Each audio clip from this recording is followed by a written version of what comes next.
আসসালামু আলাইকুম রহমতুল্লাহ। প্রিয় ষষ্ঠ শ্রেণীর শিক্ষার্থীরা, তোমাদের 2025 শিক্ষাবর্ষের গণিত ষষ্ঠ শ্রেণীর বই ইতোমধ্যে তোমরা হাতে পেয়েছ।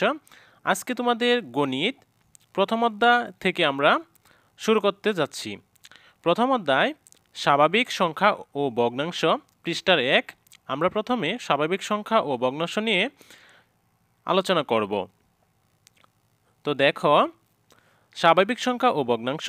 প্রাচীন মানুষ বিভিন্ন বস্তু বা জিনিস গণনা করতে গিয়ে প্রথম সংখ্যার ধারণা পেয়েছিল। প্রথম দিকে কম ক্রমসংখ্যা বস্তু গুনতে হতো, কিন্তু সভ্যতার বিকাশের সাথে সাথে বেশি সংখ্যক জিনিস হিসাবে প্রয়োজন দেখা দেয়। সেখান থেকে নানান রকম প্রতীক ও পদ্ধতি মানুষের গণনার আরও সহজ ও কার্যকর উপায় খুঁজে বের করে। যেহেতু এই সংখ্যাগুলো গণনার প্রয়োজনে সৃষ্টি হয়েছিল, তাই এদেরকে গণনাকারী বা স্বাভাবিক সংখ্যা অথবা ন্যাচারাল নাম্বার বলা হয়। যেমন 1, 2, 3, 4, 5, 6, 7, 8 এভাবে অনবরত সংখ্যাগুলো থাকবেই। তো এটা হচ্ছে ন্যাচারাল নাম্বার অথবা স্বাভাবিক সংখ্যা। তো বক্সের ভিতরে লেখা আছে, দেখো, প্রাচীনকাল মানুষ বিভিন্ন বস্তু বা জিনিস গণনা করতে গিয়ে যেসব সংখ্যা সৃষ্টি করেছিল তাদেরকে গণনাকারী অথবা স্বাভাবিক বা প্রাকৃতিক সংখ্যা বলা হয়। 1 থেকে শুরু করে আমরা অনবরত যা বলতে পারি, 1, 2, 3, 4 এভাবে 3টা ডট চিহ্ন দেওয়া আছে। দেখো, 8-এর পরে 9, 10 এভাবে হবে ইত্যাদি। আচ্ছা, তারপরে দেখো, এই অধ্যায়ে আমরা যে সব কিছু জানতে পারবো তা হলো অঙ্কপাতনের মাধ্যমে স্বাভাবিক সংখ্যা গঠন করতে পারব, দেশীয় ও আন্তর্জাতিক রীতিতে অঙ্কপাতন করে স্বাভাবিক সংখ্যা পড়তে বা লিখতে পারব, মৌলিক সংখ্যা, যৌগিক সংখ্যা ও সহমৌলিক সংখ্যা চিহ্নিত করতে পারব, বিভাজ্যতা ব্যাখ্যা করতে পারব, 2, 3, 4, 5, 9 দ্বারা বিভাজ্য যাচাই করতে পারব, স্বাভাবিক সংখ্যা ভগ্নাংশ ও দশমিক ভগ্নাংশের গসাগু ও লসাগু নির্ণয় করতে পারব, ভগ্নাংশ ও দশমিক ভগ্নাংশ সরলীকরণ করে গাণিতিক সমস্যা সমাধান করতে পারব। শিক্ষার্থীরা, 1.1 অঙ্কপাতন থেকে আমরা বুঝতে চেষ্টা করো। তোমরা সুন্দরভাবে তোমাদেরকে বোঝানোর জন্য আমি সর্বোচ্চ চেষ্টা করব। পাটিগণিতের 10টি প্রতীক দ্বারা সব সংখ্যায় প্রকাশ করা হয়। এর প্রতীকগুলো হলো 1, 2, 3, 4, 5, 6, 7, 8, 9, 0। এগুলোকে অঙ্ক বলা হয়। আবার এগুলো সংখ্যাও, শূন্য ব্যতীত বাকি সবগুলোই স্বাভাবিক সংখ্যা। এদের মধ্যে প্রথম 9টি প্রতীকে সার্থক অঙ্ক এবং শেষেরটিকে শূন্য বলা হয়। সংখ্যাগুলো সক্রিয় বা নিষ্ক্রিয় মান যথাক্রমে 1, 2, 3, 4, 5, 6, 7, 8, 9 ও 0। 9 অপেক্ষা বড় সব সংখ্যায় 2 বা ততোধিক অঙ্ক পাশাপাশি বসিয়ে লেখা হয়, কেননা সংখ্যা অঙ্ক দ্বারা লেখাকে অঙ্কপাতন বলে। অঙ্কপাতন 10টি প্রতীকই ব্যবহার করা হয়। 10 ভিত্তিক বলে সংখ্যা প্রকাশের রীতিতে দশমিক বা 10 গুণোত্তর রীতি বলা হয়। এই রীতিতে কয়েকটি অঙ্ক পাশাপাশি বসিয়ে সংখ্যা লিখলে এর সর্বোচ্চ ডান দিকের অঙ্কটি তার সক্রিয় মান প্রকাশ করে। ডান দিকে থেকে দ্বিতীয় অঙ্কটি এর সক্রিয় মানের 10 গুণ অর্থাৎ তত দশক প্রকাশ করে। তৃতীয় অঙ্কটি দ্বিতীয় স্থানের মানের 10 গুণ বা সক্রিয় মানের শতগুণ অর্থাৎ তত শতক প্রকাশ করে। এরূপ কোনো অঙ্ক এক স্থান থেকে বাম দিকে সরে গেলে তার মান উত্তরোত্তর 10 গুণ করে বৃদ্ধি পায়। লক্ষ্য করি যে কোনো সংখ্যায় ব্যবহৃত অঙ্কগুলোর মান তার অবস্থানের উপর নির্ভর করে। সংখ্যায় ব্যবহৃত কোনো অঙ্ক তার অবস্থানের জন্য যে সংখ্যা প্রকাশ করে তাকে ওই সংখ্যার স্থানীয় মান বলা হয়। যেমন 333 মানে 333, সংখ্যাটির ডান দিকের 3-এর একক মান 3। আমরা যেভাবে একক দশক গণনা করি ঠিক সেভাবেই ডান দিক থেকে দ্বিতীয় ও তৃতীয় স্থানে 3-এর স্থানীয় মান যথাক্রমে 30 মানে 3 দশক, একক দশক, শতক করে যদি আমরা গণনা করি তাহলে 3 শতক। তাহলে দেখা যাচ্ছে একই অঙ্কের স্থান পরিবর্তনের ফলে স্থানীয় মানের পরিবর্তন হয়, কিন্তু তার নিজস্ব বা সক্রিয় মান একই থাকে। অর্থাৎ 333 ইকুয়াল 3, লাস্টের 3 যেহেতু 3 শতক, একক দশক, শতক, 3 ইন্টু 100 যোগ 3 ইন্টু 10 যোগ 3 এভাবে লেখা যায়। তো এখন আমরা দেশীয় গঠন রীতি সম্পর্কে দেখব। তো দেশীয় গঠন রীতিতে 1.2 দেশীয় গঠনের রীতি। আমরা পূর্ববর্তী শ্রেণীতে দেশীয় রীতি অনুযায়ী গণনা করতে শিখেছি। এই রীতিতে সংখ্যার ডান দিকে থেকে প্রথম, দ্বিতীয় ও তৃতীয় স্থান অঙ্ক যথাক্রমে একক, দশক, শতক প্রকাশ করে চতুর্থ, পঞ্চম, ষষ্ঠ, সপ্তম ও অষ্টম স্থানকে যথাক্রমে হাজার, অযুত, লক্ষ, নিযুত, কোটি বলা হয়। এখানে একটা জিনিস লক্ষ্য করো, আমরা একক এক গড়, দশক 2 গড় হয় এবং শতক তৃতীয় গড় হয়। তো এখানে এটা সবটাই সব দেশের সাথে ঠিক থাকবে এবং হাজারের গড়ে যখন আমরা হাজার অযুত বলি তখন এটা হাজারের অবস্থায় থাকে। যদি বলি আমরা 9,000 তাহলে 9 একটি সংখ্যা, আর যদি বলি 10,000 তাহলে 10 মানে দুইটি সংখ্যা। এজন্য অযুত এবং হাজার পঞ্চম এবং চতুর্থ গড় রয়েছে। তারপর আমরা যখন লক্ষ লিখব, লক্ষর গড়ে খেয়াল করো, লক্ষ, নিযুত, কোটি। তার মানে আমরা যখন বলবো 1 লক্ষ তাহলে এক সংখ্যা লক্ষ, আর যদি বলি 10 লক্ষ তাহলে নিযুত সহ গড়টা হবে, কারণ 10 দুই সংখ্যা। যদি বলি 100 লক্ষ তাহলে কোটির গড়ে গিয়ে তিনটি সংখ্যা বসবে, 1 0 0। এজন্য লক্ষের গড়ে আন্তর্জাতিক রীতিতে লেখা হয়েছে। এককের গড়ের অঙ্কগুলো কথায় লেখা বা পড়া হয় 1 2 3 4 ইত্যাদি, কিন্তু দুই অঙ্কের সংখ্যাগুলোর বিশেষ বিশেষ নাম রয়েছে, যেমন 25 38 71 পড়া হয় যথাক্রমে 25 38 71।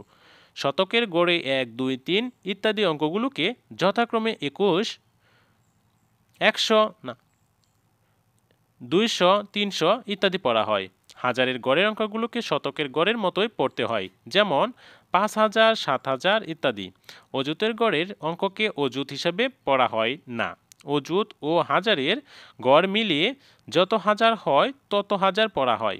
যেমন অযুতের গড়ে 7 এবং হাজারের গড়ে 5 থাকলে দুই অঙ্কের মিলিয়ে 75,000 পড়তে হয়।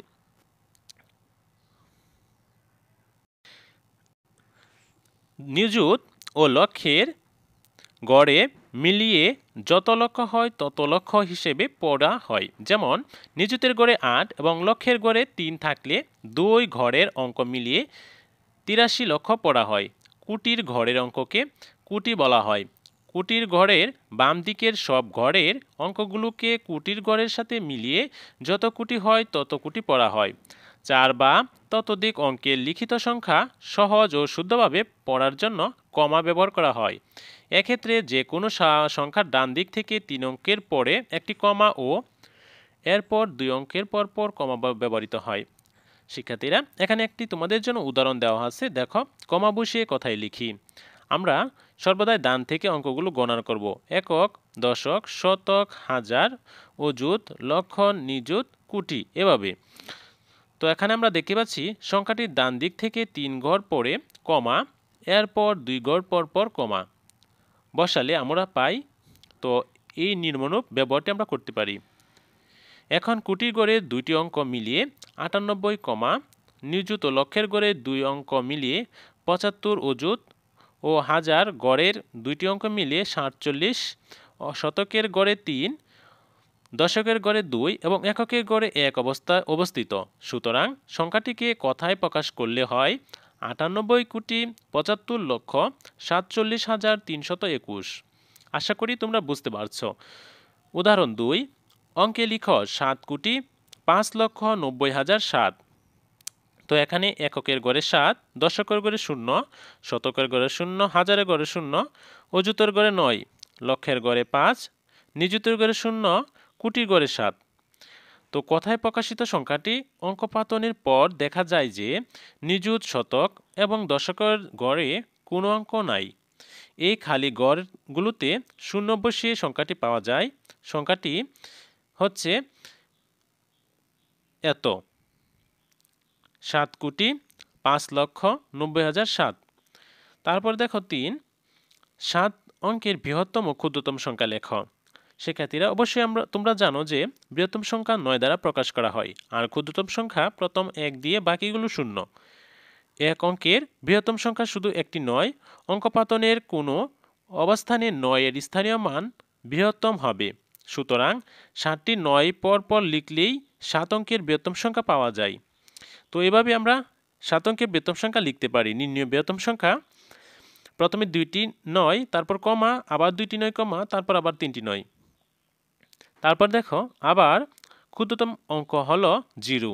এরপর 7টি 0 লিখলে সংখ্যাটি শূন্যই থাকে। সুতরাং সর্ববামে সার্থক ক্ষুদ্রতম অঙ্ক 1 লিখে ডানে পরপর 6টি শূন্য বসালে ক্ষুদ্রতম সংখ্যা পাওয়া যাবে।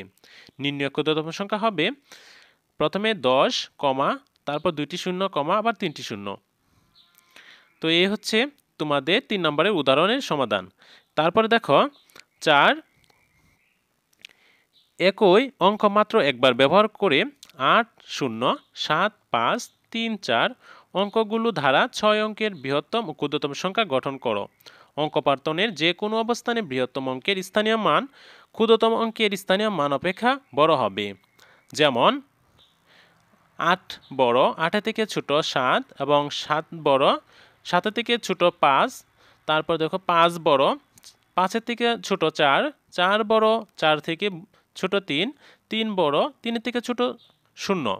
সুতরাং বড় থেকে ছোট ক্রমে অঙ্কানুপাত করলেই বৃহত্তম সংখ্যাটি পাওয়া যাবে। বৃহত্তম সংখ্যাটি হচ্ছে 8,75,430। আবার ছোট থেকে যদি আমরা বড়ভাবে সাজাই তাহলে 0 আগে আসে, তারপর 3, 4, 5, 7, 8 এভাবে সংখ্যাটি ছোট থেকে বড় ক্রম অনুসারে অঙ্কানুপাত করলে ক্ষুদ্রতম সংখ্যাটি পাওয়া যাবে। কিন্তু সর্ববামে 0 বসালে প্রাপ্ত সংখ্যাটি অর্থবোধক 6 অঙ্কের সংখ্যা না হয়ে সংখ্যাটি 5 অঙ্কের হবে। অতএব শূন্যবাদে ক্ষুদ্রতম অঙ্কটি সর্ববামে লিখে শূন্যসহ অন্যান্য অঙ্কগুলো ছোট থেকে বড় ক্রমে লিখলে ক্ষুদ্রতম সংখ্যাটি পাওয়া যাবে। সুতরাং ক্ষুদ্রতম সংখ্যা 3,04,578। প্রিয় শিক্ষার্থীরা, তোমাদের এই পর্যন্ত আজকের টিউটোরিয়াল। যদি তোমাদের কোনো বুঝতে অসুবিধা হয় অবশ্যই ভিডিওর কমেন্ট বক্সে তোমরা কমেন্ট করে জানাবে। যারা আমাদের এই চ্যানেলে নতুন তারা অবশ্যই আমাদের চ্যানেলটি সাবস্ক্রাইব করে নেবে।